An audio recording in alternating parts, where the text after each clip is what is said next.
হেফাজতের দাবির মুখে সুপ্রিম কোর্টের সামনে থেকে সরিয়ে নেওয়া ভাস্কর্যটি বসানো হয়েছে আদালত চত্বরের অ্যানেক্স ভবনের পাশে। ভাস্কর মৃণাল হক জানিয়েছেন, কর্তৃপক্ষের কথায় শনিবার রাতে পুনঃস্থাপন হয় ভাস্কর্যটি। বৃহস্পতিবার মধ্যরাতে সুপ্রিম কোর্টের মূল ভবনের সামনে থেকে সরিয়ে নেওয়া হয় ভাস্কর্যটি। এর প্রতিবাদে বিভিন্ন রাজনৈতিক, সামাজিক, সাংস্কৃতিক ও ছাত্র সংগঠনের বিক্ষোভ সমাবেশ থেকে আসে পুনঃস্থাপনের দাবি।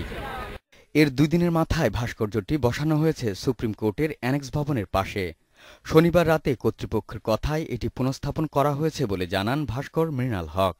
আমার মনে হয় এখানে বসানো না বসানো অলমোস্ট আমার মনে হয় একই। কয়জন দেখবে, কে দেখবে? এদিকে সুপ্রিম কোর্ট আইনজীবী সমিতির সভাপতি জয়নুল আবেদিন জানিয়েছেন, ভাস্কর্য পুনঃস্থাপনের প্রধান বিচারপতির সঙ্গে কোনো আলোচনা হয়নি সমিতির। এই পক্ষে বিপক্ষের মধ্যে তিনি থাকবেন না, কাজেই তার নিজস্ব এখতিয়ারে এটা এখানে বসিয়েছেন। তিনিই সিদ্ধান্ত নেবেন যে পক্ষে বিপক্ষে না থেকে নিরপেক্ষ থাকার জন্য এবং সবকিছুর ঊর্ধ্বে থাকার জন্য তাকে কি করতে হবে। বৃহস্পতিবার রাতে ভাস্কর মৃণাল হক জানান, চাপে পড়ে সরিয়ে নিতে হচ্ছে ভাস্কর্য। অন্য জায়গায় স্থাপনে এর নান্দনিকতা নষ্ট হবে বলেও মন্তব্য করেন তিনি। Ariful Islam Mithu, independent news, Dhaka.